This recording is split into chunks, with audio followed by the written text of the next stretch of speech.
इंदौर के परदेशीपुरा थाना क्षेत्र में पिछले दिनों मामूली से विवाद के बाद एक युवक को धारदार हथियार से हमला कर गंभीर रूप से घायल करने के मामले में बाप बेटे सहित एक नाबालिग आरोपी को पुलिस ने बुरहानपुर से गिरफ्तार किया है। इंदौर के परदेशीपुरा थाना क्षेत्र में पिछले दिनों निशांत नामक युवक पर बाप बेटे और नाबालिग द्वारा धारदार हथियार से हमला कर उसे गंभीर रूप से घायल किया गया था, जिसके बाद पुलिस ने घायल युवक के कहे अनुसार पूरे मामले में 307 सहित विभिन्न धाराओं में केस दर्ज किया था। हमला करने वाले नंदू और उसके पिता आत्माराम सहित एक नाबालिग आरोपी को पुलिस ने मुखबिर की सूचना के आधार पर बुरहानपुर से गिरफ्तार कर लिया है।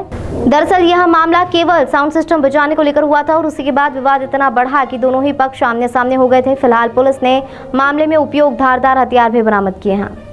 307 के आरोपियों को गिरफ्तार किया है। सर, क्या मामला था, किस तरह से हमला? देखिए, ये एक आत्माराम करके व्यक्ति हैं और उसमें एक निशांत करके व्यक्ति हैं। निशांत और आत्माराम एक ही मकान में किराए से दोनों रहते हैं, आजू बाजू में इनके कमरे हैं।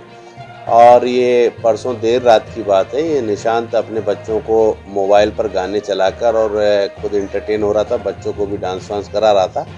तो उसी बात से आत्माराम ने जो है उसको बोला कि इतनी रात गए क्यों गाना बजा रहा है और क्यों चिल्ला चोट कर रहा है। तो इस बात पे इनकी कुछ कहा सुनी हुई।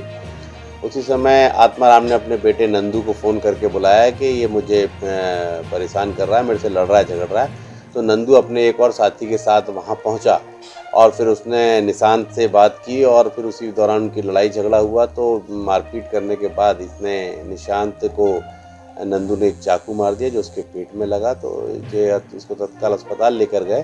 तो निशांत की रिपोर्ट पर से हमने नंदू और उसके पिता आत्माराम तथा एक और अन्य के खिलाफ 307 का मामला पंजीबद्ध कर लिया था, जिसमें नंदू और दूसरा अपचारी वाला के दोनों यहाँ से भागकर बुरहानपुर चले गए थे। तो कल देर शाम पुलिस इनको बुरहानपुर से पकड़ कर लाई है। तो इस घटना में हमने चाकू भी जब्त कर लिया है और तीनों आरोपियों को अरेस्ट कर लिया है। इनको माननीय न्यायालय पेश कर रहे हैं।